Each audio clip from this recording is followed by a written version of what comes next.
Jésus-Christ va vous appeler, mais il va toujours vous orienter vers quelqu'un qui va vous encadrer. Votre formation, c'est entre les mains de cette personne-là. Or, moi et toi, nous connaissons que l'Arche de l'Alliance, c'est Dieu lui-même. Donc, nous pouvons dire en d'autres termes que Samuel dormait avec Dieu, mais il ne connaissait pas encore Dieu.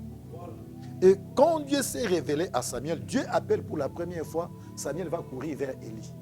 Parce qu'il ne savait pas encore distinguer la voix de Dieu et celle d'Élie. Et pourtant, il grandissait à côté d'Élie. Il pouvait avoir la facilité de distinguer directement la voix. Pour dire ça, c'est Élie qui appelle, ça, ce n'est pas Élie. Mais il courait rapidement auprès d'Élie. Et cela lui est arrivé 3 fois.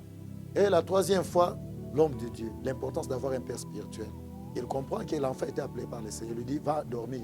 Si cette fois-ci tu entends encore la voix, Dieu parle l'Éternel, car ton serviteur écoute. Et si Élie n'était pas là, comment Samuel pouvait-il savoir que c'est Dieu qui m'appelle? Alors, il était là à côté de lui pour être formé. Comprenez? Et c'est à la 4e fois qu'il a maintenant répondu à l'appel de Dieu. Donc, vous devez vous faire former et cela prend le temps qu'il faut. C'est Dieu qui le sait. Mais je vais ouvrir une parenthèse. Il y a beaucoup qui se plongent rapidement dans le ministère, soi-disant, et Bazo Blokenga, Bazo Tchakabaka, le Père ne veut pas me libérer. Certes, il y a aussi des hommes de Dieu pareils qui ne laissent pas la tâche facile à la jeunesse. Ils sont là aussi, mais aujourd'hui, ce n'est pas notre thème. Mais les aînés doivent savoir qu'un succès sans succession n'est pas succès. Et ce sont eux qui poussent ces jeunes gens à toutes ces dérives-là. Or, quand Dieu vous donne, les gens devaient savoir les encadrer et ne pas être jaloux de ces gens-là. Vous devez laisser la main libre à ces gens pour qu'ils évoluent aussi. L'œuvre de Dieu n'a pas commencé avec nous et ne va non plus se terminer avec nous. Alors, il faudra que c'est lui qui a la charge d'encadrer, de former, faire son travail. Et je disais, Jésus va vous appeler, il va vous confier entre les mains de quelqu'un. Il a pris Saul, il a confié entre les mains d'Ananias. C'était Ananias qui a prié sur Paul et les écailles sont tombés. Et Paul a commencé à voir clair. La Bible dit qu'il est resté là quelques jours. Quelques jours, quand Paul est resté là, il n'est pas resté dans la divagation. Il est resté là à côté d'Ananias. C'est sur le Seigneur qui lui a envoyé là-bas. Alors, on commence à former Paul. Alors, quand je parle des coups d'envoi, vous allez lire maintenant Actes des Apôtres, chapitre 13, versets 1 à 3. Là, on nous dit, dans l'église d'Antioche, il y avait les prophètes et les apôtres en train de prier. Pendant qu'ils étaient en train de prier, le Saint-Esprit parle. C'est juste après la formation. Dieu comprend que l'heure est arrivée. Je dois maintenant libérer Paul pour se lancer dans le ministère. On dit, il priait, le Saint-Esprit parla. Mettez-moi à part Paul et Barnabas pour l'œuvre à laquelle je les ai appelés. Malgré que le Saint-Esprit a parlé, la Bible dit ceux qui étaient là ont gêné encore. Le ministre qui était là, ils ont gêné, prié. Après avoir prié et gêné, ils ont libéré. Vous permettez qu'on lise? Actes des Apôtres, chapitre 13. Nous sommes au verset 1 jusqu'au verset 3. Je prends directement le verset 3. Après avoir gêné et prié, ils leur imposèrent les mains et les laissèrent partir. Coup d'envoi. 3 journées de marche dans les déserts, l'appel, la formation et les coups d'envoi. C'est ça maintenant les coups d'envoi. Il entre maintenant dans le ministère. C'est ici que Paul est entré dans le ministère. Puisque Dieu a dit, mettez-moi à part Paul et Barnabas pour l'œuvre à laquelle je les ai appelés. Vous m'avez posé une question au début en disant, est-ce que Dieu peut-il nous donner des missions différentes ou ça peut se passer comment? Je vous dis, l'apôtre Pierre a été envoyé aux circoncis et l'apôtre Paul aux incirconcis. Vous comprenez? Et l'homme qui nous a parlé plus, qui a même bien interprété l'Ancien Testament, c'est l'apôtre Paul. Parce qu'il est venu auprès de nous. Il avait la mission dirigée vers les païens. Même s'il pouvait parler aux Israélites, mais plus sa mission était focalisée vers les païens. Donc Dieu peut nous donner des missions différentes. C'est pourquoi nous avons aussi des ministères différents. Oh, waouh, est-ce que nous pouvons acclamer pour le Seigneur en tout cas? Waouh, c'est merveilleux, gloire soit rendue à Dieu. Je pense qu'en tout cas, vous qui avez suivi, vous avez vraiment été bénis comme moi je l'ai été. Mon papa nous a parlé sur les 3 journées de marche dans le désert, l'appel, la formation et le coup d'envoi. Waouh, papa, merci beaucoup. Recherche la puissance dans le ministère. Bon, il a été appelé par Dieu, mais il veut savoir c'est quoi les secrets de la puissance. Comme pour vous, voilà. On sait que l'évangéliste Charlie Coupe, en tout cas, lui là, dans le miracle, c'est comme de l'eau à boire. Donc déjà, les boîtiers qui mal, les aveugles qui voient et tout. Et là, beaucoup de jeunes sont dans la cabale en ce moment. Ils sont dans de magie, dans des choses un peu compliquées, dans les kémitismes et tout ce qui va avec. Quel est le secret d'un ministère puissant, tel qu'on le voit avec vous, papa? Oui, le secret d'un ministère puissant, ça va d'abord de l'appel. Quand Dieu vous appelle, il vous confie une mission, il met tout à votre disposition. Il met tout à votre disposition. Et quand Jésus est arrivé, il dit l'Esprit du Seigneur est sur moi. Lorsqu'il envoie les disciples dans Luc 10, il dit je vous ai donné le pouvoir de marcher sur les serpents et les scorpions et sur toute puissance de l'ennemi, et rien ne pourra vous nuire. Sachant que la mission nous octroyée est une mission noble, qui nécessite, qui demande beaucoup de puissance. Parce qu'aller dépouiller les royaumes du diable pour remplir les royaumes de Dieu nécessite la puissance. Et cela vient de Dieu. Ça vient de... Quand Dieu vous appelle, il vous donne ça. Vous n'avez pas d'effort à fournir. Il n'y en a pas. Respectez l'appel de Dieu, marchez dans la crainte de Dieu, marchez avec le Seigneur. La crainte de Dieu. C'est parce qu'il y a les mélanges de la parole. Non? Il y en a qui disent, bon, nous sommes au temps de la grâce, on peut vivre comme on veut, tout c'est la grâce. Oui, une grâce mal comprise. Parce que quand l'apôtre Paul parle à Tite, il dit, la grâce de Dieu, source de salut, nous enseigne à renoncer au mal. Moi, je n'ai jamais vu dans la Bible où la grâce de Dieu nous pousse à nous plonger. D'accord, papa. Merci beaucoup, papa. Alors, que pouvez-vous dire encore en quelques secondes à cette génération, à nous, vos enfants, par rapport au choix du conjoint ou de la conjointe? Parce que dans le ministère, l'une des choses la plus importante à savoir, c'est aussi savoir comment choisir son partenaire ou sa partenaire. Parce qu'en réalité, on le voit, beaucoup d'hommes de Dieu ou des femmes de Dieu ont pu faillir à leur appel juste à cause d'un mauvais choix. Que faire? On voit aujourd'hui, vraiment derrière, on a notre maman qui est juste à côté derrière la caméra, maman Angèle, Ibouta, Charlie, une merveilleuse maman, une merveilleuse épouse. On vous voit heureux, épanoui, on n'a jamais entendu, oh, Simba et Kangaï, l'ongolais, ma choix. Donc on vous voit toujours dans l'amour, dans la joie. Vous êtes mariés depuis 20 ans? 24 ans. Dans la paix, dans l'amour. Oh, pour nous, c'est devenu rare, papa. Aidez-nous. Comment faire? C'est quoi le secret pour choisir un bon partenaire ou une bonne partenaire pour un ministère efficace? Là, vous posez une bonne question, mais qui peut demander beaucoup de temps pour répondre, parce que je suis moi-même un témoignage et je parle à mes jeunes de l'église.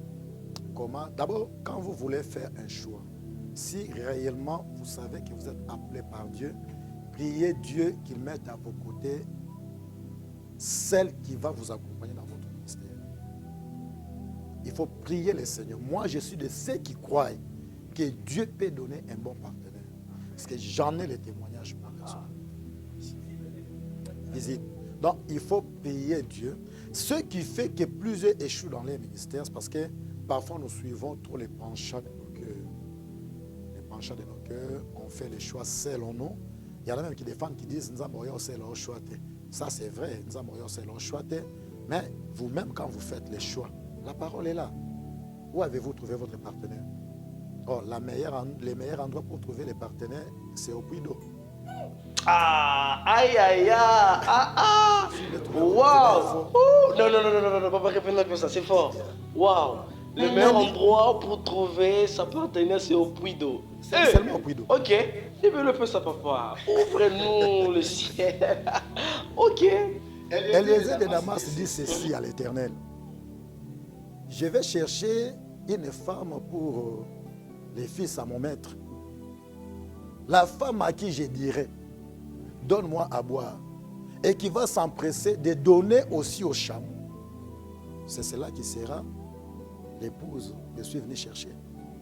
Il n'est pas parti chercher la femme ailleurs. Il est allé là où les femmes puisaient de l'eau. C'est quand nous parlons du puits, nous parlons de la parole, tout ça.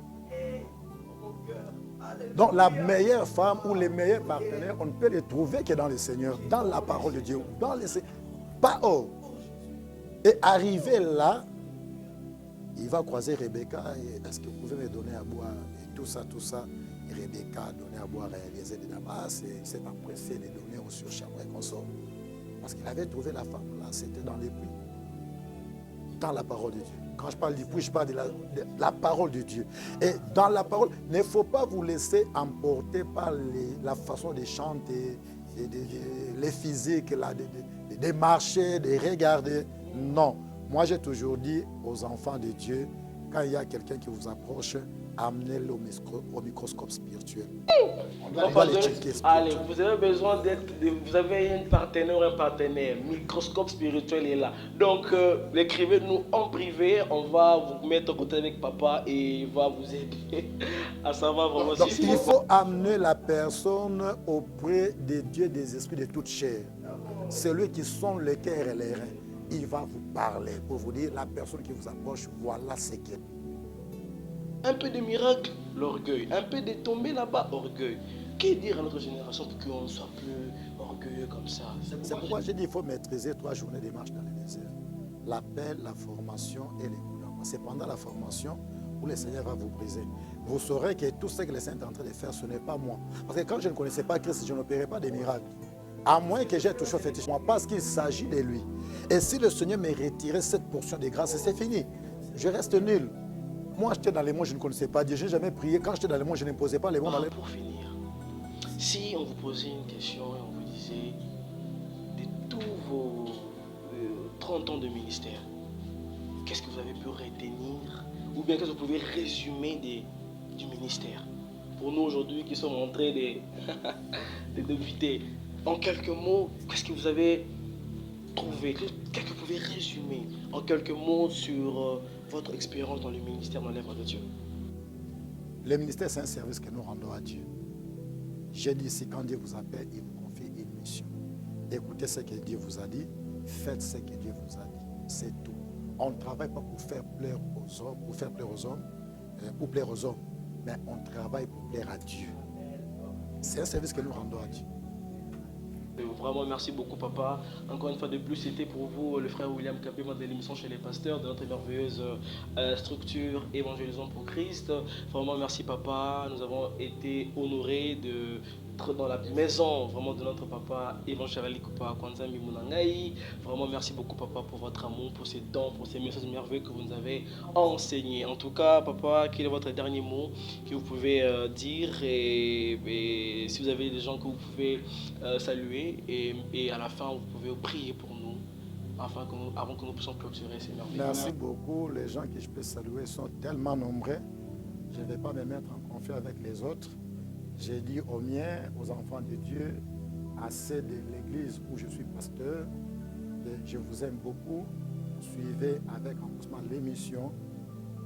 Maîtrisez les 3 journées de marche dans le désert et vous serez errés. Tous les jeunes serviteurs, servantes, maîtrisez les 3 journées de marche dans le désert. Vous serez errés dans votre ministère. Que mon Dieu vous bénisse. Est-ce que c'est l'autorisé à donner le nom? Bien sûr, il est dans le vous avez besoin de nous, notre numéro de contact ou non numéro de contact, le premier numéro c'est 081 06 98 052. 081 06 98 052. À tout moment, vous allez appeler, vous me recevez en personne. Même sur WhatsApp, vous pouvez écrire. Si vous m'appelez, pour ne pas me trouver en ligne, écrivez en import 081 06 98 052. Vous appelez, c'est moi-même qui vais vous recevoir. Je vais prier pour vous. N'oubliez pas, je peux vous donner l'adresse de mon église. Nous sommes dans la commune de Lancelé, avenue BAT, numéro 36.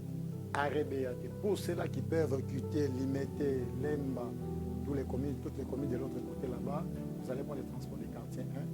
Une fois que vous êtes au quartier 1, vous prenez le transport qui vous amène vers Collet, soit au Plaza. Vous demandez au chauffeur de vous déposer à l'arrêt BAT. L'église se trouve sur la même arrêt BAT, avenue BAT, numéro 36.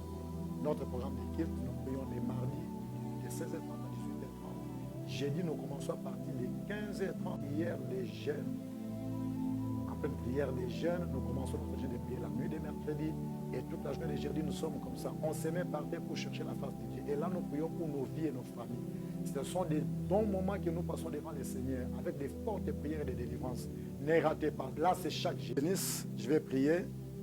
Tendre Père, j'ai béni ma soeur, mon frère, tout celui qui va suivre cette émission. Nous sommes au temps apostolique, le temps des miracles, le temps messianique.